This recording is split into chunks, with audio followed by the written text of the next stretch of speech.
Those of y'all who study Martians and all that kind of foolishness in another galactic, okay? Escape. See, why the hell are we worrying about aliens living on another planet? We are dealing with white supremacy. Unless the aliens are going to come the hell down here and help us fight, leave me the hell alone. Everywhere I go, I got some Negro. Listen, Doc, listen. I feel you, brother, I watch you. But you got the people's attention. And because you got the people's attention, you got to give them all the science, brother. And you ain't said nothing about the purple people on the other planet.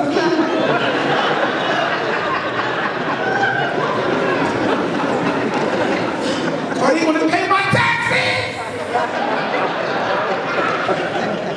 Listen, y'all. You have to make sure you don't let nobody influence you to a form of escapism.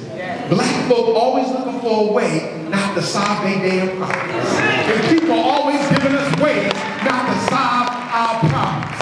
Listen, you can't pray it away, but we need prayer. You can't protest it away, but we need protest. You can't fast it away, but we need fasting. You got to work and organize your way out of this black family. It's not going to go no other way but that. Black women, I need y'all to start speaking up more for what's going on with black men. We need our sisters right now. We need our sisters right now. Black woman, you're too silent for what's going on with black males. That's right. I need my educated sisters to speak up for brothers. When they come to you and ask you why you can't find a good black man, you let the white man know because you won't allow him to become one. You won't give him no education. You won't give him no damn job. My man is a good man. Yeah, he did time. He made a mistake, but he served his time. Why is that still following him in his life? If he already paid his debt to society, why the hell you still won't give him a second chance? Can't get food stamps, can't get Section 8, can't get student loans. Don't come to me about why the black man ain't what he needs to be. Get the hell out of his way so he can become what he has to be.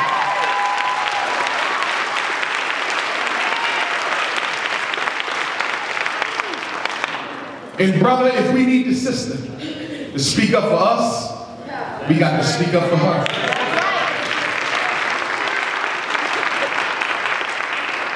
I was talking to this one conscious Negro one day. He said, listen, Doc.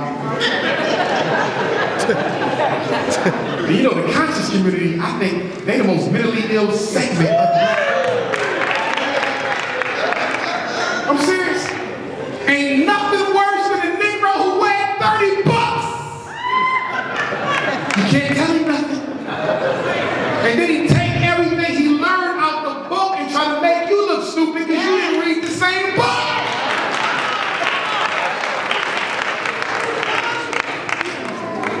Don't get me wrong, we need the information.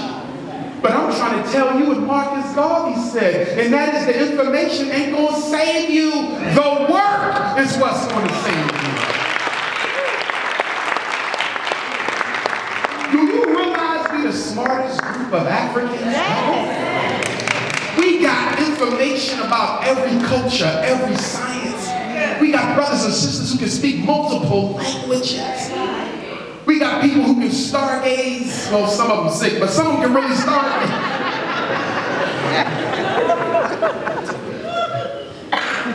But can I ask you a question? How can we be so knowledgeable, have all this mastery of science, and don't control a single institution? I'm going to tell you why this is possible. It's possible because we fail to recognize that information does not change your conditioning. Slavery was a psychological conditioning process. You can read every book and it won't change nothing. All you're doing is making the slave smart, but you're not freeing him from his slavery. Let me give you an example. Let's say I'm doing therapy with a depressed brother. He's suicidal. I'm going to give him a book on his depression. I'm going to give him a book on black male suicide. He reads the book, he studies it, he masters the book. He mastered his condition. But does that make him any less depressed? No. Is he any less suicidal? No. Then the information changes his condition. No. Hell no! The only way to change the conditioning is to decide I'm going to fight back against the conditioning that's in the subconscious. That's the problem with us. I don't want to be a slave no more. Let me go read some ancient African history. Do you realize we had slaves who knew where they come from? Do you realize we had slaves who was master inventors? Do you realize we had slaves who studied the stars? They were still slaves. What makes you free? It's your willingness to commit to taking the white man out of your mind. Listen! We keep talking about beating white supremacy. Let's get in the crowd. Let's get the European. But guess what? All the white people in Detroit can leave tomorrow. Let every white in Detroit leave tomorrow. And do you know what happens the next day? Two things. A third of you will go get them and beg them to come back. That's first. That's first. Okay? And then all the conscious people are going to start fighting over who should be in charge. Okay? I'm giving it to you real. Right? They're going to fight over who should be in charge. Is it the Garbites? Is it the nation? Is it the Hebrews? Is it the Wapis? Is it the guys on earth? Is it the Mo? They over here fight over who's going to rule. And then the third group of Negroes would simply just take the white man out of their spirit and put him back in charge. We got to realize that you can get rid of the white man outside of yourself. But what about the one who breathes through you? What about the one in your bosom? We all got a cracker in our consciousness. And if you think you don't, you're the biggest slave in this church. Every last one of us got it. Listen to me, black woman. The only way you can wear blonde weave is if there's a voice inside your head telling you to buy it. Listen to me, black man. The only way you can date a woman who's not African and be proud of it is because a white boy inside your mind telling you it's okay.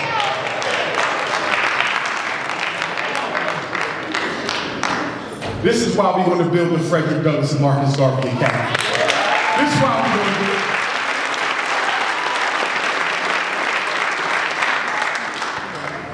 it. On May the 20th, it'll be 1 year since we started the fundraiser. We raised about $300,000. A lot of them checks came from all over Michigan, a lot from Detroit. A lot of my donors are here, and I want to thank you for that. 30 days ago, we started a GoFundMe campaign. I didn't want to do GoFundMe. You know why I had to do GoFundMe? Because some of y'all are lazy. And you won't go to the mailbox with a stamp and an envelope and a mail and a check. So I had to go to GoFundMe, which means they're going to take about a third of my money. Because y'all too lazy. You want to struggle conveniently. But that's all right. I want to thank all my GoFundMe donors. We raised about $50,000 in 30 days on GoFundMe. And I got some good news. I heard from a former president of St. Paul's College who wants to have a conversation with me. He said he thinks he got a strategy that we can get this money and buy this school. So I'm going to be talking to him next week. He was a former president of the college we're trying to buy. St. Paul's College in Virginia, black college that closed down in 2014. So we're trying to get, 2013 it closed down. So I'm going to talk with him. And then I got another phone call. There's another school for sale. I can't tell you where it's at or the name of it. I got to keep that to myself. Because you know how y'all do me on social networks.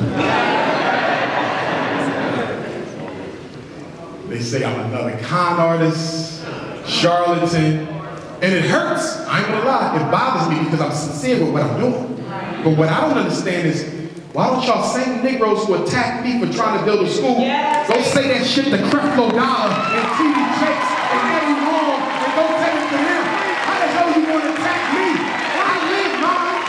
I live mine. I live mine. I'm the realest PhD your ass know. I'm the only Negro you know with 6 degrees who still walks to the damn hood like I own it. I'm the only one you know. And you got a nerve to say some shit about me. You done lost your damn mind. Don't nobody in America talk to black people like I talk to black people.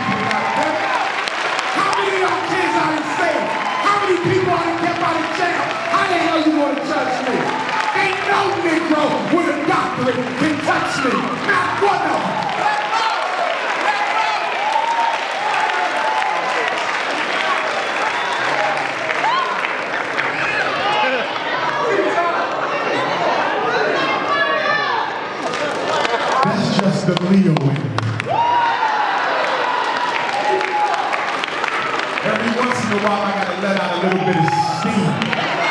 Because you out there working, and you out there fighting, and you come back and you got some little corny message. But I know y'all got my back.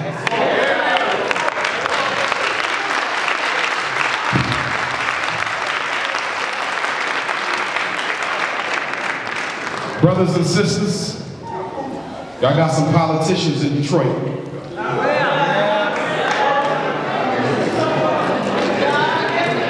Some of them real, some of them not. But I want to make sure you don't put them all in the same container. You got some brothers, I met one today. I think your brother's sincere, and I'm going to try to work with him. I don't even remember his name. I know I got ADHD, but here's the issue with the black politician. You will never be able to get your politicians to carry out the black agenda for Detroit until the black people of Detroit start financing their campaigns.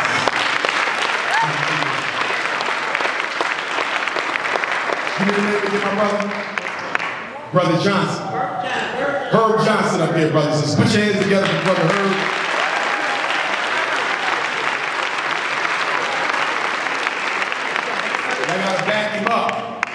If you want to keep the politicians honest, save some of that Christmas money. If you want to keep them honest, save some of that Easter money. And say, listen, Brother Herb, we believe you a sincere brother. Bird. Oh, Brother Bird. Okay. My bad. You may call worse. If you want to keep Brother Bird honest, you got to say, look, Brother Bird, this is what we're going to do. We don't want you going to the Democratic Party or the Republican. Run as an independent. Then Brother Breckman said, all right, I can do that. But in order for me to run as an independent, if I'm not going to take no money from the Democratic Party, y'all going to have to come up with it. And that's what y'all do. Y'all come up with it. And we get that money in that way. When Brother Burke got an interview, he can speak truth to power. When Brother Burke get elected, he can speak truth to power. You know why? Because he ain't got to worry about the white boy saying you said something you shouldn't have said. We're going to cut the money. He can stand up unapologetically and say, my people are financing my campaign. That's how you make it happen. But we want black people to carry out a black agenda being funded by white folks. Right. Listen to me, Detroit. Until you get your money ready, until you organize your black dollar, you'll never have black power. There can be no black power without a black dollar. They go hand in hand. Look at Jewish power. The Jews are in control because they have an economic foundation. Yes. They don't need nothing from the government. They got their dollars together. Look at the Italians. Look at the Anglo-Saxons, the Arabs. They do what they do because they got independent money. And look at black folks. Always shucking and ducking and jiving, scared to tell the truth. I go on your radio show, but can you please not mention this? You can't be unapologetic. How the hell are we going to be honest if we can't even tell the truth about our situation? This is why I'm going to challenge everybody in this audience today to start a business for yourself this year. Let 2015 be the year you start a business for yourself. I'm serious. The only way we get out of this is if we get independent money to free your tongue to speak the truth. That's right. I don't care if you're selling cupcakes. I don't care what it is you do. I don't care if you do a one-day Saturday academy. I don't care if you run an escort program out of your car where you take people to work and to the job, that kind of escort.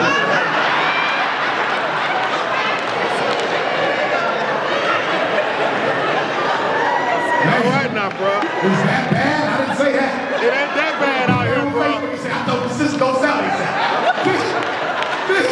I didn't mean that kind of escort. Okay?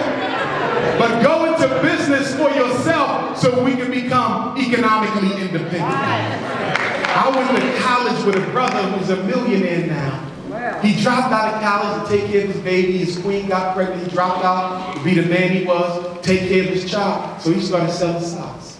He opened up a sock cart in the Gallery Mall in downtown Philadelphia, selling socks that women wear, 2 for $7. Y'all know the socks, ladies. Then he opened up one in Cherry Hill Mall, New Jersey. Then he opened up another one in Plymouth Beach, and then another one came in King of Prussia. And nobody thought nothing up. They said, yeah, you see, he's selling socks 2 for $7. Okay, I guess he make enough money to pay the bills. Come to find out, after 2 years, the man was a millionaire selling ladies socks 2 for $7. He might be almost a billionaire now. We went to college together. I can't tie his financial shoes. I'm saying this, y'all, because sometimes we're looking for the big business idea. Sometimes it's small things that will make a multi-millionaire. It's the simple things that'll get it done. Hell, look how much money the Chinese corner store made selling loose cigarettes to underage kids in the neighborhood. So brothers and sisters, don't let your idea be too big when you need all this startup capital. You start where you are. And black folks, get your money together. What do I mean by that? There's a book I want you to read, written by white folk. Not every book you need to read is written by black folk. And it's called The Millionaire Next Door. And do you know what The Millionaire Next Door is about? This man did a study on everyday millionaires. Not LeBron James or Oprah types, not the striking rich types, but people who literally made themselves a million. They had 3 things in common. Everyday millionaires had 3 things in common. The first thing, they were married. You know what that means, brothers? We got to tie the knot. Damn, brothers is waking up stretching.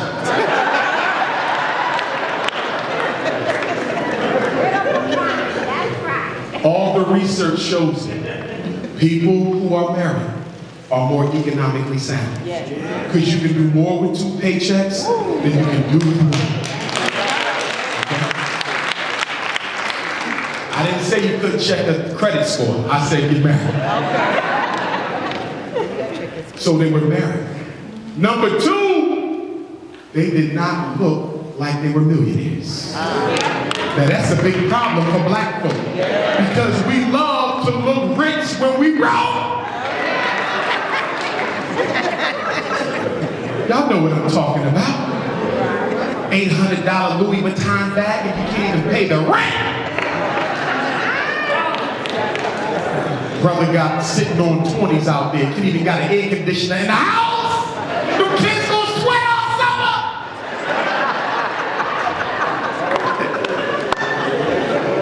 Black folks, people with money don't brag about it. The book talks about you go to store with millionaires. That's what they said about everyday millionaires. They don't change their spending habits. Read the book. It talks about how they go to Walmart. They go to the dollar store. These are multi-millionaires. Now some of y'all saying, if they got all that money, why they shopping in Walmart? Do you know why? No, let me tell you why. Because what sets the everyday millionaire apart is they're not living for themselves. They're living for their great-grandchildren. So the reason they go to the dollar store is if I get the bargain today, I got extra money left over 100 years from now for my great-grandchildren tomorrow. And that's our problem in the black community. Most of us only live for ourselves. You don't think about your children and what you leave them when you die. You don't think about your great-grandchildren. The only thing we leave our kids is our SSI money. That ain't nothing. You dead and now your child got to pay off your home that you never bought. They got to pay off your student loans they never even knew you owed. We got to leave our children more than just that. Millionaires think about 10 generations down the road. And guess what's the last thing? This is really going to blow your mind. Guess what made them rich? First of all, they had average salaries, by the way. They did not have super big salaries. They was regular $40,000, $50,000, $60,000 a year people. But you know how they accumulated their wealth? They had 2 paychecks, husband and wife, but they only lived off of 1 check. Did you hear that? Did you hear that discipline? That economic discipline, that financial self-control? I have a check. My wife have a check. But we want to content ourselves with 1 income and stash the other one for our descendants. Some of y'all looking like, damn, man.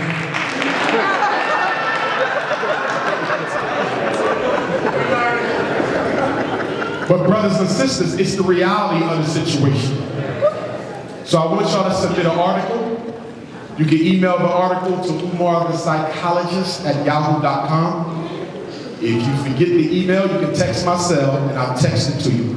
Make sure you include a picture with your article, because if your article gets used, and it probably will, we need to see what you look like so we can put it in there. Sisters, if you're not natural, I need you to put on a natural wig just for the picture.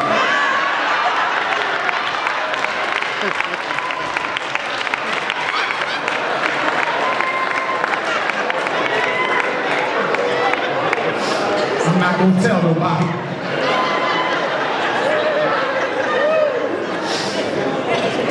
For those of you who have sons between the ages of 11 and 17, I'm going to be hosting a Black Boy, Historically Black College tour this summer. I'm working on it now. The date is going to be 2 different trips. The first one looks like it's going to be June 10th through the 17th. I haven't chosen the pick up and drop off cities yet, okay? I should have all this within a week. So you're going to go to a website, drUmarHBCUtours.com. That's where you want to register your son, 11 to 17. Now some of y'all might say, I got an 18-year-old son. He graduated from high school, but he really needs your trip. Can he go? Sure, as long as he still look 18. Okay? Some of you say, I got a 10-year-old son, but that boy's 6 feet tall. He needs you now, Doc. We can squeeze him in. Okay? It's going to be about 2 buses. You're going to have to get your son to the pickup city. It might be Detroit, but if it's not, you're going to have to fly him to me. Let's say it's New York. You're going to fly him to New York. Dr. Umar is coming in on U.S. Airways, 12 o'clock, Thursday night. I'll be there to get him.